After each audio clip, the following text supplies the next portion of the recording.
네, 오늘 본문 시작하겠습니다.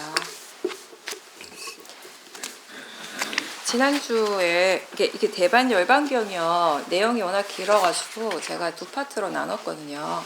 지난번에 이제 앞에 했던 파트 혹시 프린트 갖고 오셨으면 거기 16페이지 보시기 바랍니다. 없어도 상관없으세요. 여기 짧게 제가 한 구절만 살펴보고 이제 오늘 받은 프린트로 넘어갈 거니까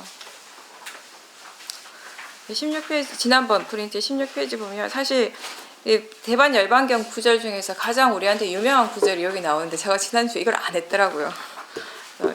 하고 넘어가겠습니다. 한번 제가 읽어보겠습니다. 거기 보면 16페이지 맨 끝에 자신과 법을 섬으로 삼고 귀처로 삼아라 라고 나오죠.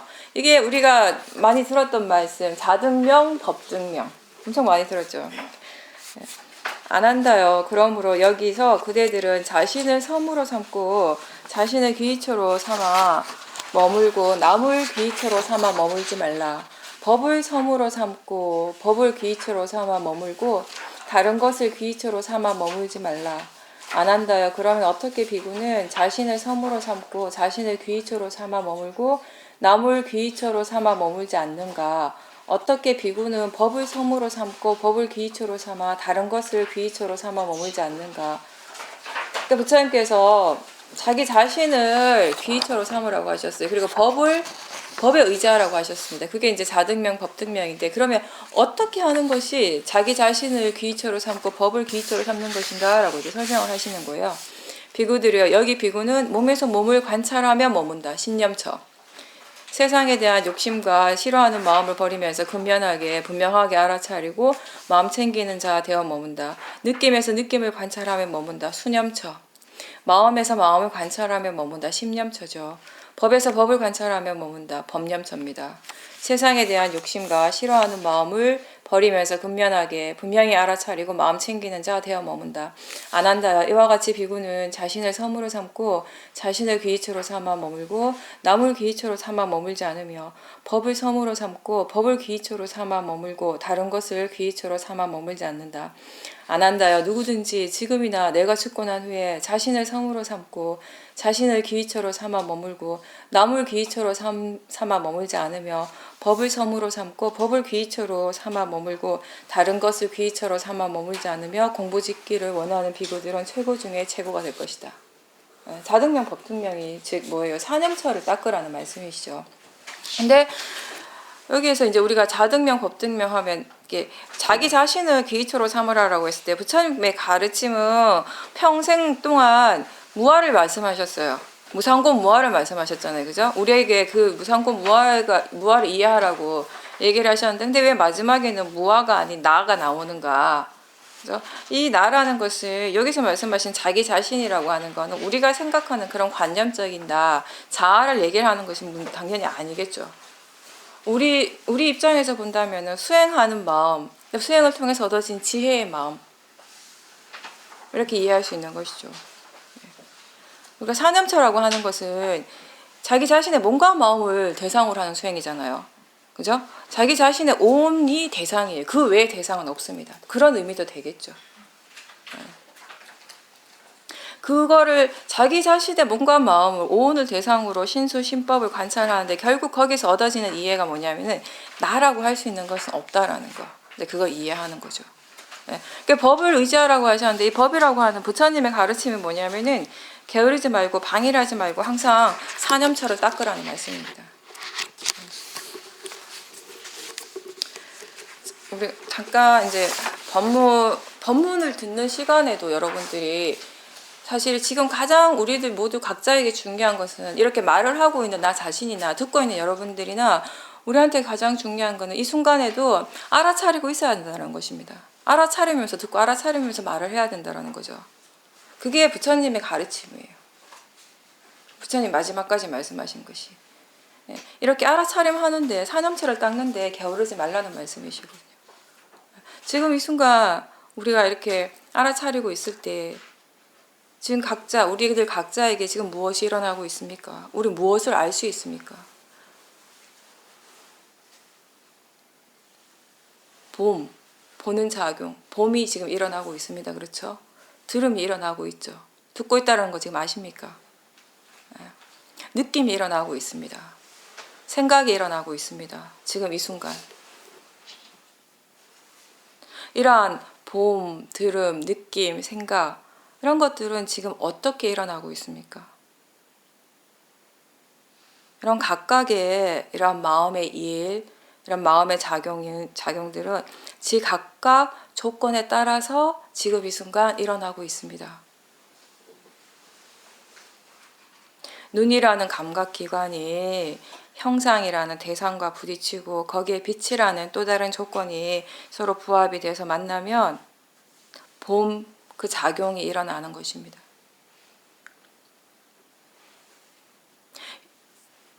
이런 조건 속에서 마음이 대상을 아는 일을 하고 있다는 것입니다. 다시 얘기하면.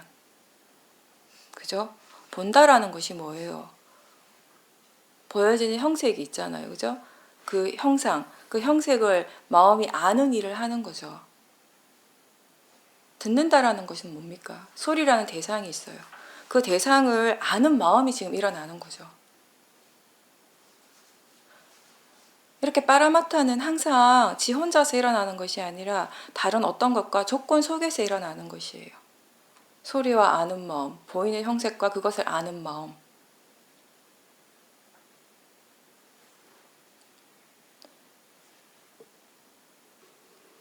눈이라는 감각기관과 형상이라는 대상은 마음이 일어나기 위해서 꼭 필요한 조건이 되는 것입니다. 이러한 조건들과 함께 그 대상을 아는 마음이 일어나기 때문에 매 순간 우리는 보고 있고 듣고 있는 것입니다. 느끼고 있고 생각하고 있고. 이렇게 그 대상이 있고 그 각각의 육문에 함께 일어나는 그 대상이 있고, 그리고 우리가 색성향 미촉법이라고 하잖아요. 그죠? 그 색성향 미촉법을 아는 마음이 일어나죠. 이걸 우리가 식이라고 얘기를 하죠. 이 두 가지는, 이 대상과 이 대상을 아는 마음은 손바닥과 손등과 같은 거예요. 따로 뗄 수가 없어, 분리할 수가 없습니다. 항상 같이만 일어나게 돼 있어요. 그렇지만 이 두 가지가 성질은 다르죠. 하나는 알아지는 것이고, 대상이라는 건 지금 알아지는 성질이고, 마음은 아는 마음, 그걸 아는 것이에요. 그래서 눈이라는 형색을 감각기관을 통해서 일어나든, 귀라는 감각기관을 통해서 일어나든, 몸이라는 감각기관을 통해서 일어나든, 어쨌든 그 아는 마음의 성질은 하나죠. 대상을 아는 일.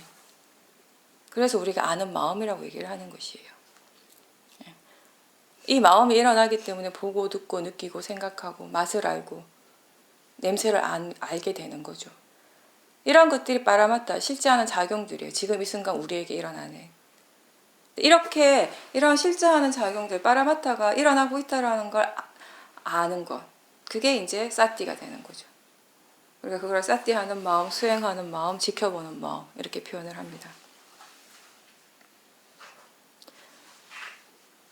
이렇게 적절한 조건들이 갖추어졌기 때문에 안입이 설신을 통해서 이러한 실제하는 작용들, 마음의 일들은 계속 일어나고 있습니다. 우리가 오늘 아침에 눈을 뜨는 순간부터 지금까지 이러한 작용들은 한 번도 쉬지 않고 계속 일어나고 있는 중입니다. 지금 갑자기 과거의 어떤 사람, 누군가 특정한 사람이 보고 싶은 마음이 일어날 수도 있어요. 그러면 그 마음은, 보고 싶어하는 그 마음은 그 사람의 모습을 떠올리겠죠. 근데 아무리 보고 싶어도 지금 그 사람을 보는 것은 실제로 일어나는 봄이 아니라 마음이 생각하는 작용이죠.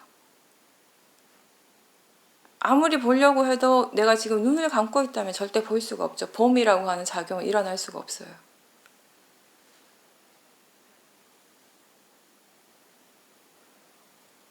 빠라마타라고 하는 것은 그것의 조건이 갖추어졌을 때만 일어날 수 있는 것이기 때문에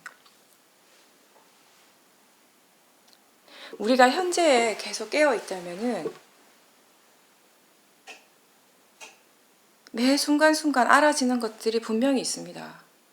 그죠? 지금 이 순간에도 분명히 있죠. 근데 지금 알아지고 있는 이것은 이 이전에는 우리가 결코 알지 못하던 것이에요. 사실은. 지금 우리가 앉아 있으니까 닿아 있는 느낌이 있잖아요. 엉덩이에 느낌이 있고 무릎에도 느낌이 있고 손도 다 손바닥에서 느낌이 일어나고 있습니다. 우리 모두 우리 모두에게 이런 실제하는 이렇게 일들이 작용들이 일어나고 있습니다. 그런데 이 느낌이라고 하는 것이 1분 전, 5분 전, 10분 전에도 느낌은 일어났어요. 근데 지금 느끼는 이 마음 오로지 지금만 일어나는 마음이죠. 그죠? 우리가 매일 아침에 세수를 하잖아요. 그죠? 차가운 물에 세수를 하면 차갑다라고 느끼죠. 느낌이 일어납니다. 분명히. 말로 우리가 설명을 하면 차가운 느낌이지만 사실은 그거는 할 때마다 다른 느낌이에요. 왜냐하면 할 때마다 새로운 마음이기 때문에 하나의 마음이 계속 유지가 되는 건 아니잖아요. 어제 아침에 일어났던 그 느낌을 아는 마음, 느끼는 마음이 오늘 아침에도 그리고 내일 아침에도 계속 유지가 되는 것이 아니죠. 매 순간순간 그런 조건이 갖춰졌을 때만 새롭게 일어나는 마음이거든요. 그죠? 그렇지만 이 모든 마음들이 다 서로 다른 마음이 계속해서 일어나고 있지만 이 모든 마음의 성질로서는 같아요. 하나입니다. 느끼는 성질. 그건 동일하죠.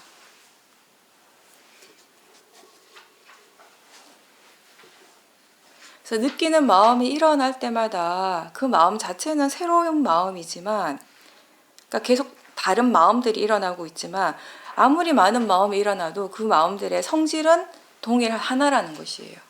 느끼는 성질로서는. 생각하는 마음을 예로 들면은 생각이라고 하는 것이 계속 끊임없이 이어지고 있습니다. 그죠? 네. 우리가 누군가를 보는 순간 그 사람과 관련된 어떤 기억들이 떠오릅니다. 생각이 일어나는 거죠, 그게. 그죠? 그럼 그 생각을 쫓아가다가 보면 그 생각 속에 어떤 장소가 갑자기 부각이 되기도 해요. 그럼 그 장소와 관련된 또 다른 생각이 일어납니다. 그죠? 거기에 대해서 또 생각을 하다 보면 그 장소, 그 생각과 관련된 또 다른 어떤 사람이 거기 튀어나와요. 그럼 또 그 사람을 또 이제 생각을 하는 거죠. 그럼 또 그 사람과 관련된 또 다른 일이 생겨요. 이런 식으로 처음에는 어떤 사람에 대한 기억이었어요. 기억이었는데 이걸 시작으로 해서 이걸 원인으로 해서 다음 마음, 생각하는 마음이 일어나고 또 그 마음을 원인으로 해서 또 다른 생각하는 마음이 계속 끊임없이 이어지고 있어요. 그럼 첫 번째 마음하고 만약에 20번째 마음까지 이어졌다고 치면은 1번에서 20번까지 마음이 있잖아요. 그래서 이 마음들은 다 다른 마음이죠. 한 마음은 아니죠. 분명히 다른 마음인 건 아시겠죠. 다른 생각이잖아요. 근데 이 20가지의 마음의 성질은 다 다릅니까? 성질은 하나예요. 생각하는 성질. 그게 빠라마타입니다. 작용은 하나잖아요. 생각하는 작용으로선 하나예요. 근데 그런 작용을 하는 수많은 마음들이 일어나고 있습니다. 그죠? 그런 작용적인 측면, 성질, 그 우리가 보통 성품이라고 하는 거, 우리가 빠라마타라고 부르고 그 자체가 위파사나 수행의 대상이 되는 거예요.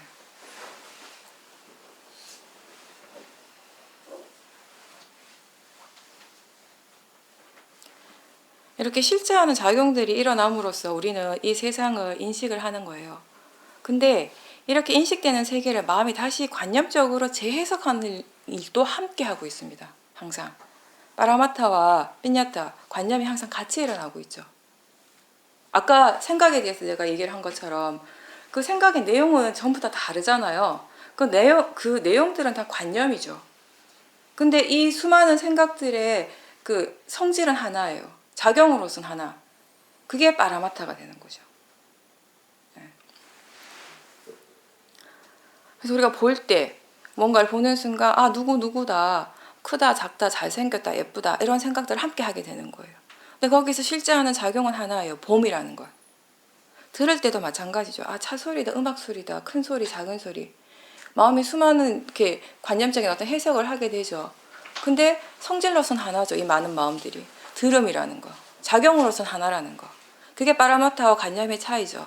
그래서 우리가 관념적으로만 대상을 알 때 세상이 굉장히 복잡하게 느껴져요. 뭔가 되게 많은 것처럼 느껴져요. 대상 자체가. 그래서 어떨 때는 이 많은 대상을 어떻게 알아차려 이렇게 생각을 할 수도 있어요. 근데 그게 대상이 아니거든요. 위파사나에서는. 관념을 대상으로 하는 것이 아니라 실제 하는 작용, 빠라마타를 대상으로 할 때는 항상 대상은 6가지입니다. 그렇게 많지 않아요. 사실상.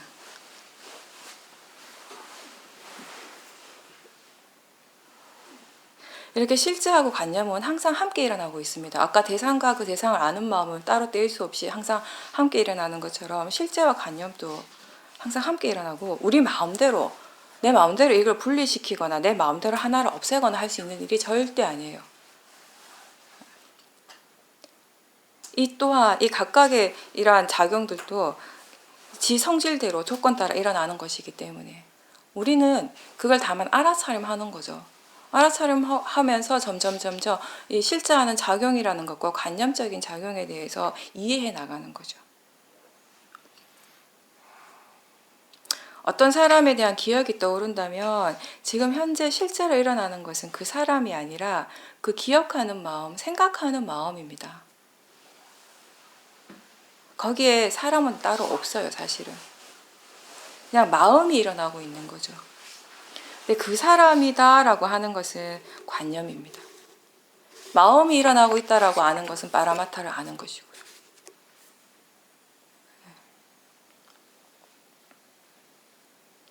제가 볼 때는 이 관념과 실제하는 것과 관념의 부분 우리가 이해하기 굉장히 어렵긴 한데, 다른 것보다 작용적인 측면을 본다면 아까 생각의 예를 기억한다면 조금 이해하시기가 쉬울 거예요. 그죠? 생각의 내용이 얼마나 다양해요. 꼬리에 꼬리를 계속 물고, 그 꼬리를 무는 자체가 뭐냐면 그 내용을 따라가는 것이잖아요. 그건 관념, 내용을 따라가는 수많은 마음들이 일어나요.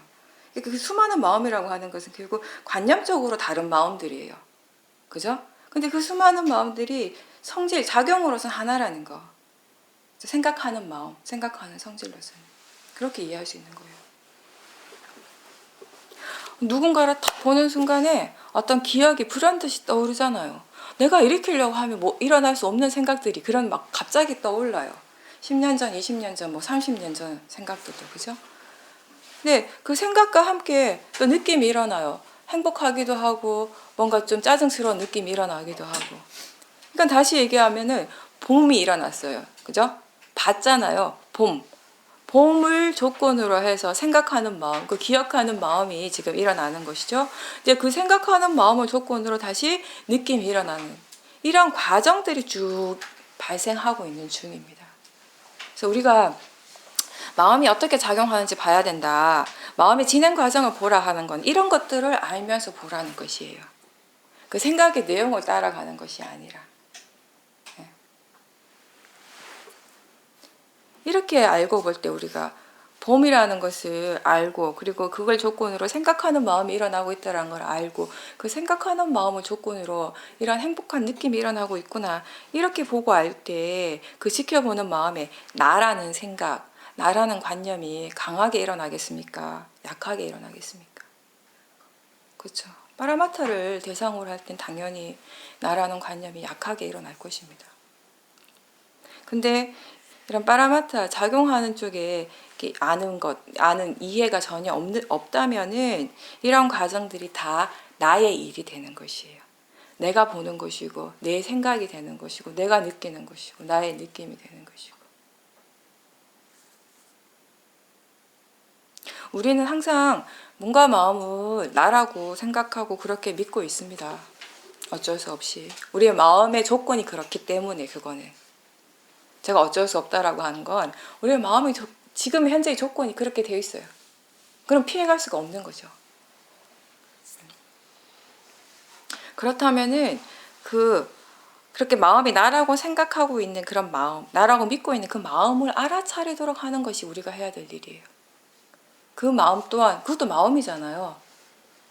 마음은 다 대상이죠.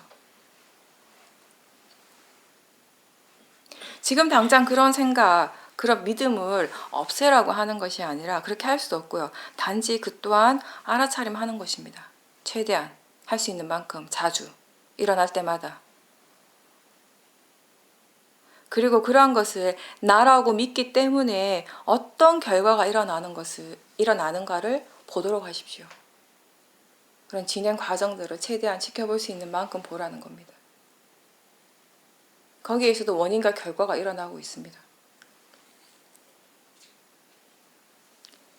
그래서 내가 아니다, 나라는 건 없다라고 스스로에게 강요하기보다는, 그런 생각들을 하기보다는 지금 일어나는 이 모든 것들이 다 지각각 이치대로 일어나고 있구나라고 이렇게 생각을 해주는 거죠.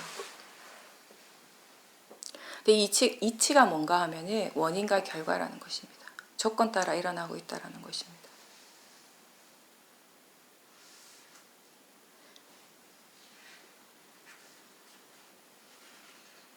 마음을 지켜보면은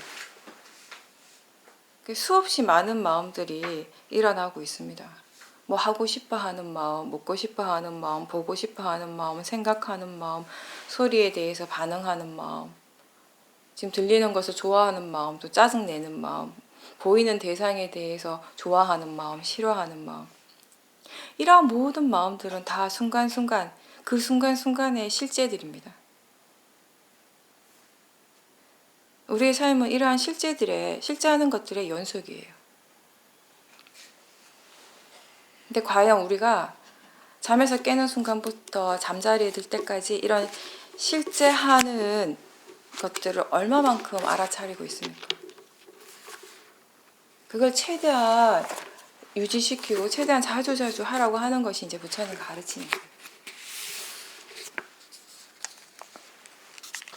실제를 이해하기 위해서, 물론 수행의 목적을 이해하는 것입니다. 근데 실제를 이해하기 위해서 먼저 선행되어야 될 게 뭐냐, 먼저 우리가 해야 될 것이 뭐냐면은 최대한 그런 실제한 작용들을 많이 봐야 된다라는 것이에요.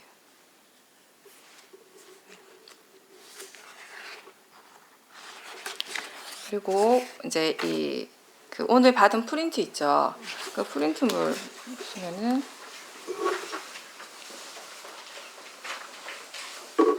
10페이지 있습니다. 한상의 산라나무라고 있죠. 이제 여기는 뭐냐면 부처님께서 본격적으로 이제 반열반에 이제 들어가시는 순간들이에요. 부처님께서 살아상수 나무 아래에서 돌아가셨다라 이런 얘기 듣죠. 이제 그 나무예요, 산라나무.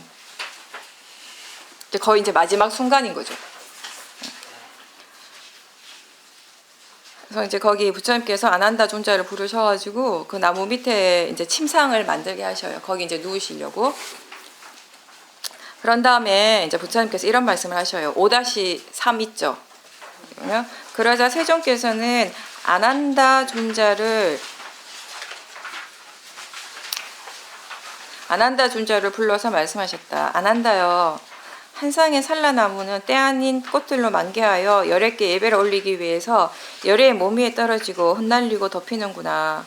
하늘나라의 만다라와 꽃들이 허공에서 떨어져서 열애께 예배를 올리기 위해서 열애의 몸 위로 떨어지고 흩날리고 덮이는구나. 이제 부처님께서 반열반에 드신다고 하니까 하늘나라에서 막 이렇게 꽃비가 막 내리는 장엄을 막 하는 거예요. 이제 그거 말씀하시는 거거든요. 하늘나라의 전단양 가루가 허공에서 떨어져서 열애께 예배를 올리기 위해서 열애의 몸 위로 떨어지고 흩날리고 덮이는구나. 하늘나라의 음악이 열애께 예배를 올리기 위해서 허공에서 연주되었으며 하늘나라의 노래가 열애께 예배를 올리기 위해서 울려 퍼지는구나. 안한다여. 그러자 이러한 것으로는 열애를 존경하고 존중하고 숭상하고 예배하는 것이 아니다. 안한다여. 비구나 비구니나 청신사나 청신녀가 출세간 법에 이르게 하는 법을 닦고 합당하게 법을 닦고 법을 따라 행하며 머무는 것이 참으로 최고의 예배로 열애를 존경하고 존중하고 숭상하고 예배하는 것이다. 그러므로 안한다여. 여기서 우리는 출세간 법에 이르게 하는 법을 닦고 합당하게 도를 닦고 법을 따라 행하며 머물러야 한다. 우리가 절에 가면은 왜 부처님께 꽃으로 장엄을 올리고 뭐 이렇게 마주도 올리고 그러잖아요, 그죠? 근데 부처님께서 여기서 뭐라고 하시냐면 열애한테 올리는 최상의 공양은 뭐냐, 스스로 수행을 하는 것이다. 이 말씀하시는 거예요. 우리가 절에 가서 막 이렇게 부처님께 꽃이나 뭐 이렇게 쌀이나 초 이런 거 안 올려도 지금 이 순간 수행을 하고 있는 그 자체가 열애에게 공양을 올리는 거라는 거죠. 부처님 말씀은. 그게 가장 최상의 공양이라고 말씀하시는 겁니다.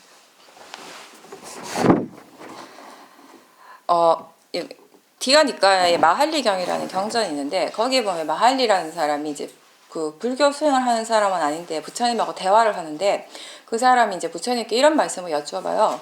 세존이시여, 여기 지금 비구들이 많이 부처님 밑에서 이렇게 수행을 하고 있는데 계를 지키고 청정 범행을 닦고 있는데 그럼 이 사람들은 삼매 수행을 실현하기 위해 선정을 닦기 위해서 지금 여기서 수행을 하고 있습니까? 라고 질문을 합니다. 그러니까 부처님께서 하시는 말씀이 아니다. 우리가 여기 이 많은 사람 이 비구들이 지금 나와 함께 여기서 계를 지키고 수행을 하는 것은 단순히 그냥 삼매 수행을 실현하기 위한 것이 아니라 우리에겐 더 넓고 더 수승한 법이 있다. 그것을 실현하기 위해서 이렇게 하고 있다라고 말씀하십니다. 그 더 높고 더 수승한 것이 뭐냐면은 번뇌를 완전히 여인, 번뇌가 없는 마음의 해탈, 통찰치의 해탈을 실현하기 위함이다라고 말씀을 하셔요. 그래서 이러한 법을 실현하기 위해서 필요한 도닦음이 바로 팔정도를 실현하는 것이다, 실천하는 것이다라고 말씀을 하세요. 사실 우리가 이 바른 수행자라면은 수행도 그리고 일반 우리의 삶 속에서도 항상 팔정도가 실현이 되어져야 되거든요. 그렇게 사는 것이 바르게 사는 것이고 바르게 수행하는 것이에요. 일단 수행을 우리가 바른 견해로서 바르게 알아차림을 계속하는 일이 수행입니다. 그죠? 그렇게 할 때 우리가 바른 사마디가 생겨요. 위파사나 사마디는 그렇게 생기는 겁니다. 바른 견해로서 알아차림을 계속 유지할 때. 그럼 여기에 지금 뭐가 있는가 하면은 이미 정견이 있어요. 바른 견해. 그리고 정념이 있죠. 그 수행을 계속해 나가는 힘은 정정진이에요. 바른 위리와 노력. 이걸 통해서 얻어지는 결과가 정정이죠. 바른 사마디, 바른 삼매. 이렇게 되었을 때 우리가 이 견해가 바를 때 또한 생각을 바르게 할 수가 있습니다. 바른 생각들이 바른 견해를 바탕으로 일어나는 생각들이 바른 생각이 되겠죠. 정사유가 되고 그리고 이런 수행을 통해서 지혜가 있을 때 우리의 말과 행동은 자연스럽게 발라지게 되는 거예요. 그죠? 그러니까 결국은 이 발음이라고 하는 것이 어떠한 것인가를 수행을 통한 지혜가 우리에게 알려주는 것이거든요.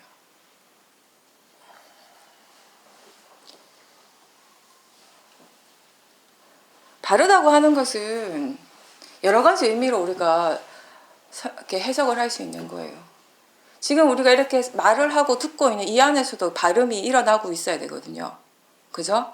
그냥 내 말에만 집중해서 막 잘 들으려고 하는 마음으로 듣는 것이 아니라 싸띠 하면서 자기 자신을 전체적으로 지켜보면서 듣는 것이 바르게 듣는 것이에요.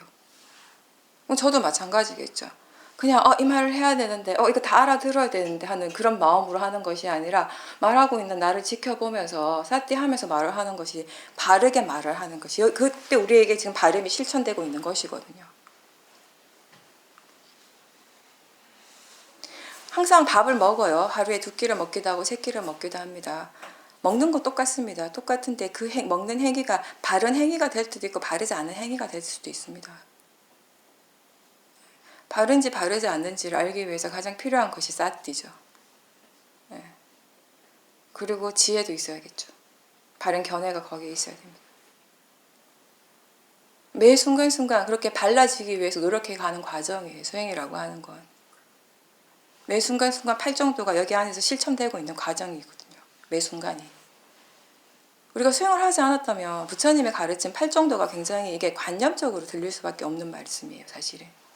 그죠? 저도 실제로 그랬고 오랫동안 이렇게 출가해서 이 팔정도 얘기는 많이 듣고 부처님 가르침 핵심이라는 건 알지만 그거는 그냥 가르침으로서 이론으로서 내가 살아가는 건 따로였던 것 같아요.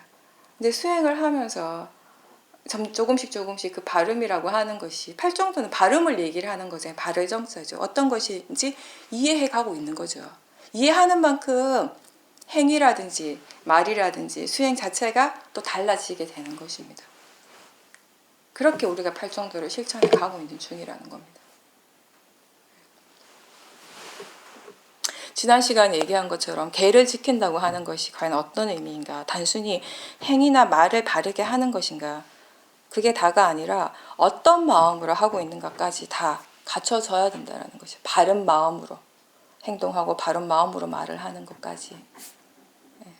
단순히 걔가 행위 자체에만 머무는 것이 아니라 마음까지 발라졌을 때 바른 거죠.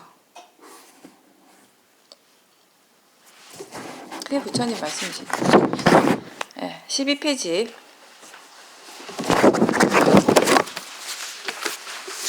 여기 안 한다의 질문 있죠. 이거 되게 좀 재밌는 내용이에요. 이거 아마 이 구절 유명해서 들어보셨을 수도 있을 겁니다. 세존이시여 저희들은 안 한다 존자께서 부처님 돌아가시기 전에 이것저것 질문하시는데 그 중에 한 질문이에요. 세존이시여 저희들은 어떻게 여인을 대처해야 합니까? 이 비구 스님들한테 되게 중요한 일이죠. 그냥 안 한다요. 쳐다보지 말라. 그럼 세존이시여 쳐다보게 되면 어떻게 대처해야 합니까? 안 한다요. 말하지 말라. 세존이시여 말을 하면 어떻게 대처해야 합니까? 안 한다요. 마음 챙김을 확립해야 한다. 이게 그냥 안한 존자는 여인이란 말로 말씀하셨겠지만 결국은 이게 뭐냐면 우리가 그 각자가 자신의 로바가 강하게 일어나는 대상들이 있죠. 그 대상에 대해서 우리가 어떻게 해야 하는가 싹디 둬야죠. 뭐. TV를 보는 것이 될 수도 있고 인터넷이 될 수도 있고 먹는 것일 수도 있고 사람에 따라 다르니까 우리가 수행력이 약할 때는 수행력이 약하다는 건 사띠 사마디 지혜의 힘이 약한 상태예요. 그런 경우에는 사실 외부적인 환경이 상당히 중요해요. 우리가 이 샤오민에서는 아유 그 환경이 중요한 것이 아니라 수행하는 마음이 중요하다고 하는데 어쩔 수 없이 우리가 결과적으로 이 영향을 굉장히 많이 받거든요. 마음의 힘이 약할 때는. 마음의 힘이 강해지면 영향을 크게 안 받죠, 사실은. 본인 스스로 한번 잘 돌아보세요. 내 마음의 힘이 약한데 내 옆에서 누군가가 크게 화를 내거나 큰 번뇌를 일으키면 나도 같이 막 마음이 들뜨는 거 느끼실 거예요. 그죠? 내가 화가 날 일도 아닌데 옆에 사람이 막 계속 화를 내면 나도 모르게 막 들뜨고 있고 막 동조하고 있고 같이 막 화를 내고 있는 거죠. 근데 사티의 힘이 좋고 지혜가 사티 사마디 지혜의 힘이 좋으면 마음이 바깥으로 대상적으로 덜 나가고 안 나가게 되죠. 항상 자기 자신 쪽에 머물러 있기 때문에 알아차리는 쪽에 머물러 있기 때문에 우리가 바깥의 영향을 많이 받는 거는 그만큼 마음이 자기 자신 쪽 알아차림 쪽보다는 대상 쪽으로 많이 치우쳐져 있다는 증거예요.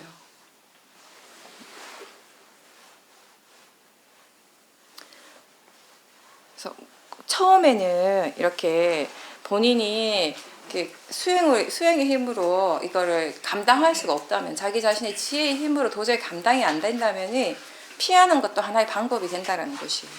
근데 또 계속 피하기만 해서는 또 안 되죠. 그건 또 수행이 아니잖아요. 수행력을 계속 키워서 사티 사마디의 힘이 어느 정도 보강이 되면 개발이 되었을 때는 또 부딪혀 봐야 되는 거죠. 그래서 수행을 통해서 자기 자신이 그렇게 달라지고 있다는 걸 스스로 알아야 돼요. 맨날 똑같으면 수행하는 뭐 보람이 없죠. 가치가 없죠, 사실은. 이거는 우리가 대상에 대해서 어떻게 대처하는가는요. 단순히 사띠만의 문제가 아니기 때문에 알아차림이 있다고 해서 모든 것이 해결되는 건 아니에요. 이거는 뭐냐면 사띠 플러스 지혜의 일이죠. 계속 지혜를 그러면 다시 얘기하면 지혜의 힘이 계속 커지며 개발이 되면서 우리가 대상에 대해서 어떻게 대처할 수 있는가 또한 달라지게 된다는 것이에요. 항상 똑같은 것이 아니라 지금 내가 이 대상을 가지고 수행을 할 수 없다고 해서 계속 못하는 것은 아니거든요. 수행적인 지혜가 생기면 할 수 있게 되는 거죠. 그럼 그때는 그 대상으로 수행을 해야 되죠. 계속 피하는 것이 아니라. 수행은 사실상 대상 쪽의 일이 아니라 수행하는 마음 쪽의 일이에요. 대상은 항상 그 대상이잖아요. 그죠? 보이는 것이든 들리는 거, 뭐 소리든지 느낌이든지. 근데 뭐가 달라지고 있는가 하면 수행하는 마음이 달라지는 거예요. 그쵸? 그러니까 제가 한 번씩 이렇게 인터뷰를 하다가 보면 뭐 사람들이 이제 대상에 대해서 번뇌가 일어난 것에 대해서 얘기를 하잖아요. 그럼 제가 어쩔 수 없죠. 뭐 어떡하겠냐고 이런 얘기를 해요. 근데 그게 뭔 말인가 하면 수행 자체가 어쩔 수 없다 이 말이 아니라 대상이 일어난 것 자체는 어쩔 수 없단 말이에요. 그거 잘 이해하셔야 돼요. 이미 일어난 대상, 이미 일어난 번뇌는 어떻게 할 수가 없어요. 그건 나하고 상관없는 일이기 때문에 어쩔 수가 없어요. 진짜로. 네, 어떻게 할 수가 없어요. 근데 수행하는 마음은 다르죠. 우리가 수행하는 마음은 항상 점검을 하고 바르게 수행하고 있는지 항상 그 수행하는 마음 자체를 우리가 지켜볼 수 있어야 돼요. 결국에는 어떠한 마음가짐으로 수행하고 있는지, 견해가 바른지, 수행하는 마음에 지혜의 힘이 있는지, 바른 노력이 일어나고 있는지, 오력의 힘이 균형이 맞는지.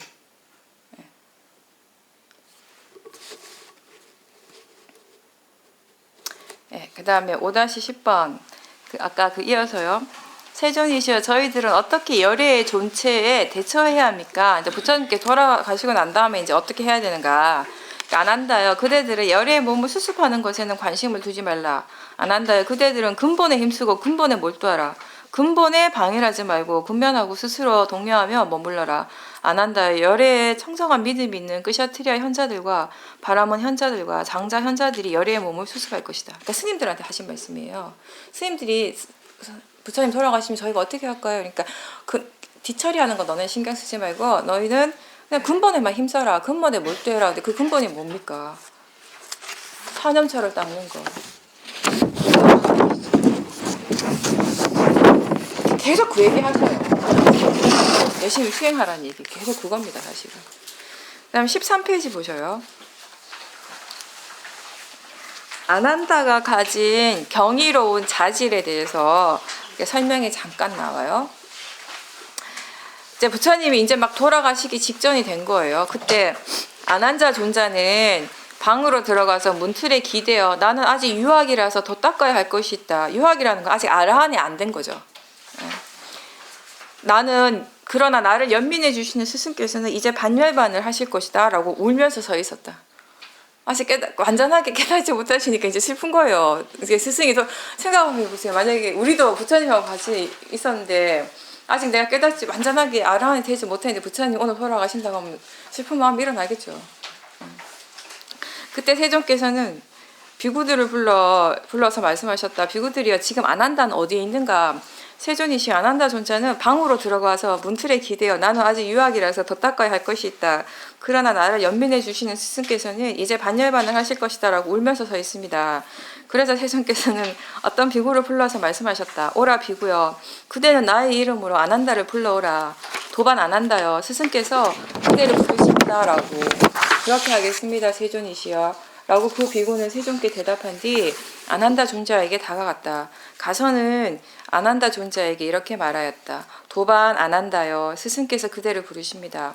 알겠습니다 도반이여 라고 아난다 존자는 그 비구에게 대답한 뒤에 세존께 다가갔다. 가서는 세존께 절을 올리고 한곁에 앉았다. 한곁에 앉은 아난다 존자에게 세존께서는 이렇게 말씀하셨다. 그만하여라 아난다여 슬퍼하지 말라 탄식하지 말라 아난다여 참으로 내가 전에 사랑스럽고 마음에 드는 모든 것과는 헤어지기 마련이고 없어지기 마련이고 달라지기 마련이라고 그처럼 말하지 않았던가.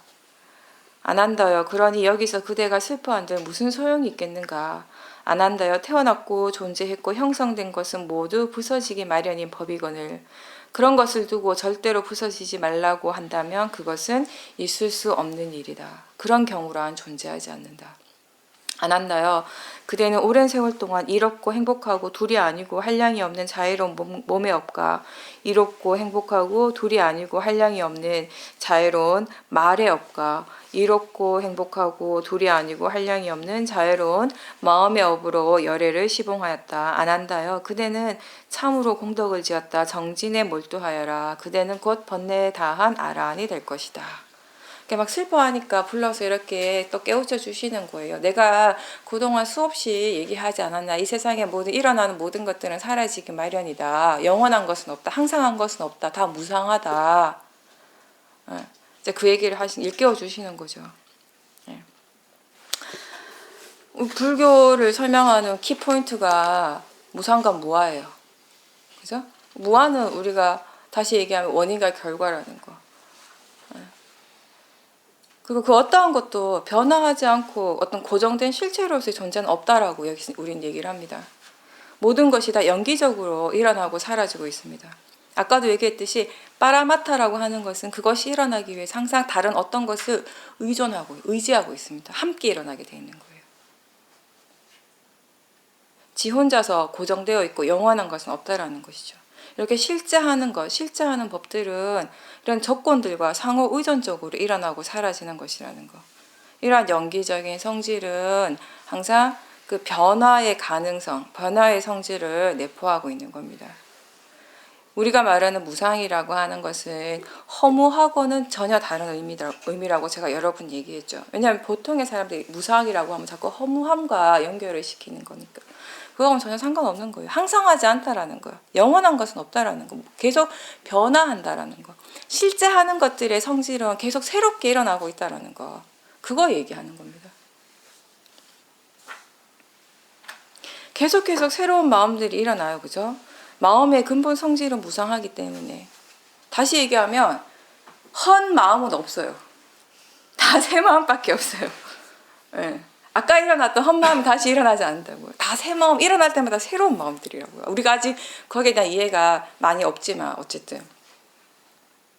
그래서 지금 이 순간에 알아지는 이 마음, 이 법은 우리가 이전에는 몰랐던 새로운 법이라는 것이에요. 새로운 마음이라고 얘기를 할 수 있는 것입니다.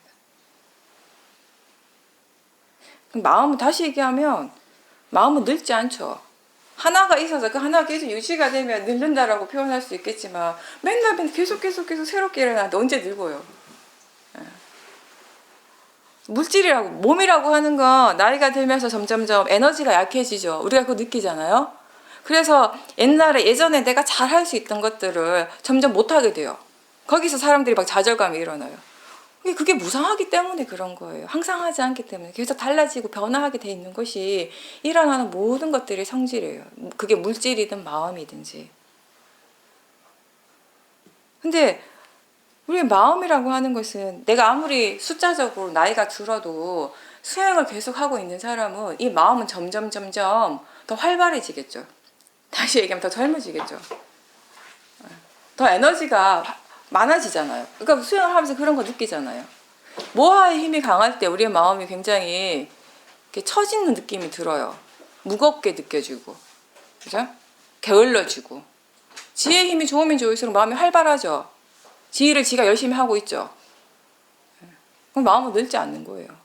항상 새로운 마음이 일어나는데 그 새로운 마음이 어떤 조건 속에서 일어나는가? 모하를 기반으로 하는가? 지혜를 기반으로 하는가? 이제 그게 우리가 노력해야 될 부분이라는 거죠.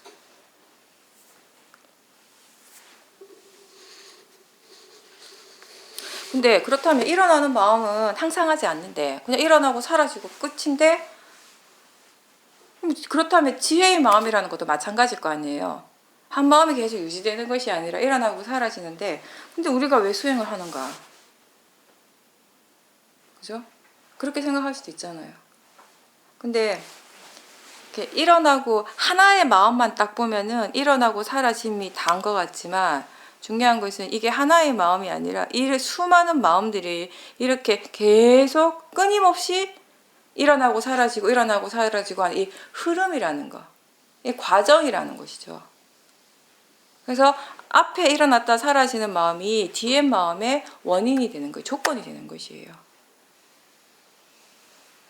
그래서 한 번 지혜가 일어날 때하고 이 지혜의 마음을 조건으로 해서 다시 지혜가 일어나고 또 일어나고 계속 일어날 때마다 그 에너지가 조금씩 더 강화되어지는 거죠.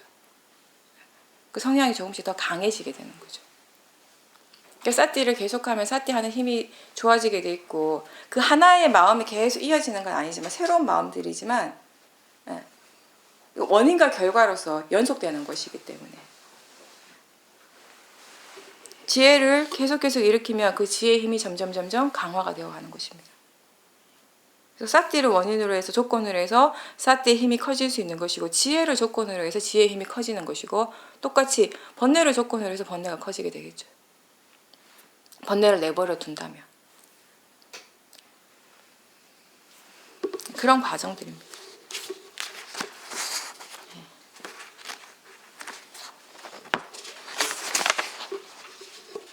그 다음에 이제 또 중요한 부분이 16페이지 17페이지입니다.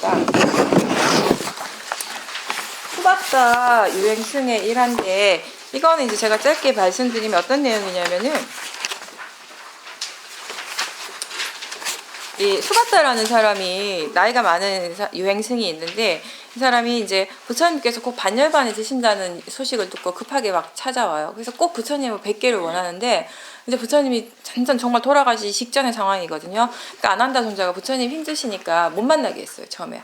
근데 부처님께서 그 소리를 듣고 아니라고 이렇게 들어오라고 하라고 수바타를 들어오게 하라고 해서 수바타를 부처님 옆에 와서 질문을 하는 거죠, 부처님께. 거기 17페이지에 보면은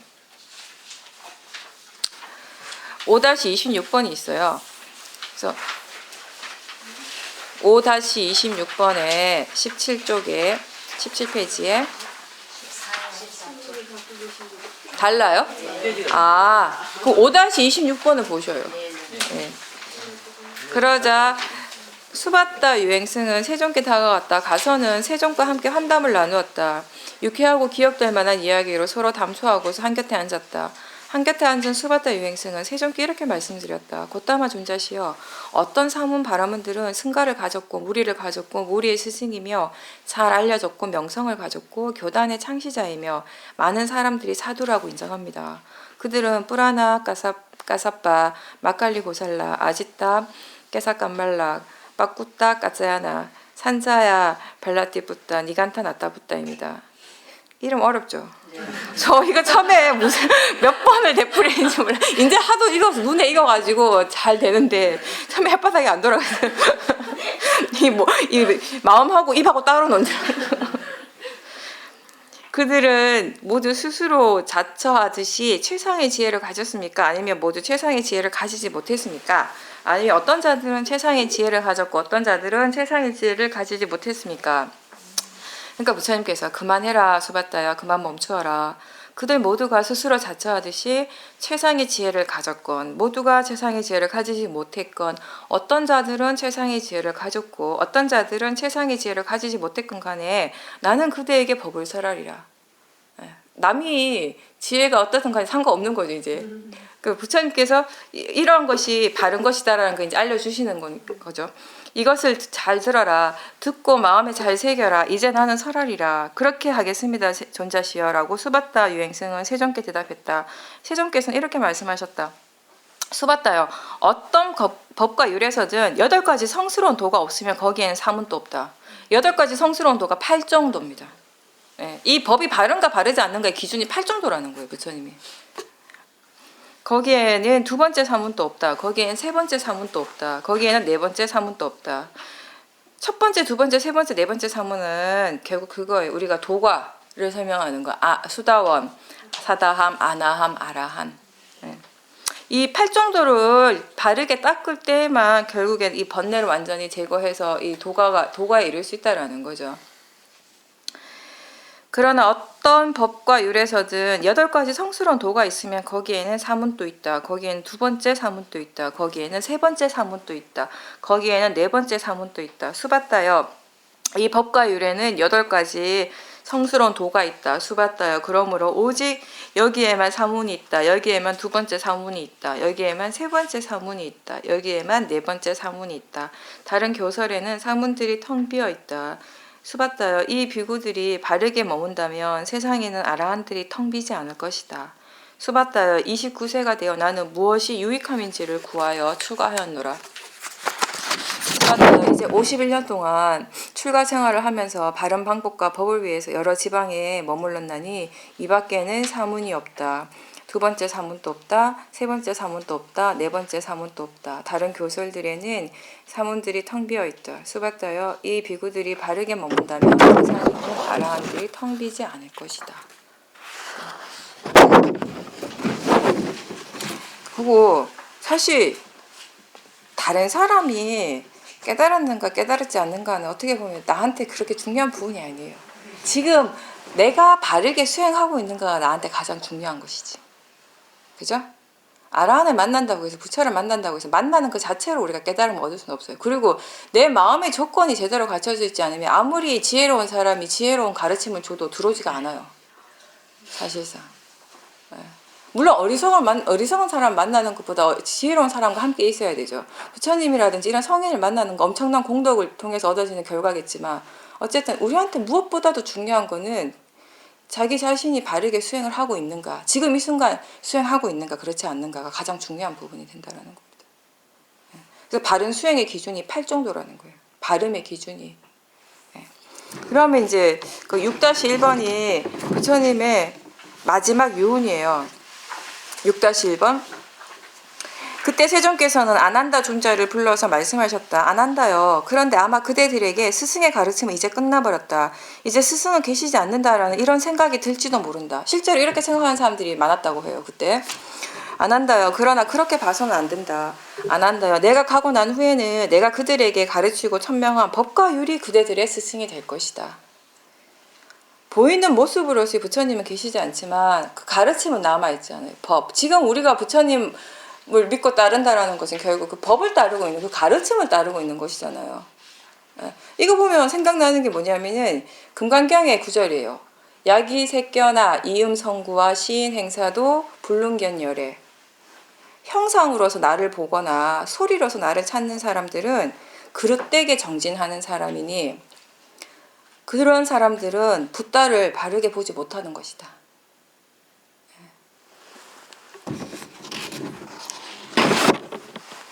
그래서 이제 6-7번에는 정말 이제 마지막 말씀이에요. 이게 진짜 마지막 유훈 6-7번. 그리고 나서 세존께서는 비구들을 불러서 말씀하셨다. 비구들이여 참으로 이제 그대들에게 당부하노니 형성된 것은 소멸하기 마련인 법이다. 방일하지 말고 해야 할 바를 모두 성취하라. 이것이 열애의 마지막 유훈이다. 끝까지 하신 말씀이 부지런하게 정진하라는 말씀. 방일하지 말라. 방일하면 죽음이랑 마찬가지라고 항상 말씀하셨어요. 그 법국에도 그런 말씀 많이 하시거든요. 그 게으른 사람은 죽음과나 마찬가지라고. 매 순간 깨어 있도록 노력하는 거.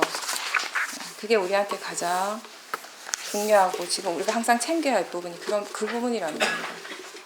우리가 어디에 있든지 무엇을 하든지 항상 깨어 있도록 노력하는 거. 알아차림하도록 노력하는 거. 그게 이제 부처님 말씀입니다. 네. 잠깐 쉬고 인터뷰하겠습니다. 이게 내용이 되게 긴데 제가 이제 이렇게 중요한 부분들만 대충 읽어드렸고 나머지는 집에 가셔서 한번 쭉 읽어보십시오.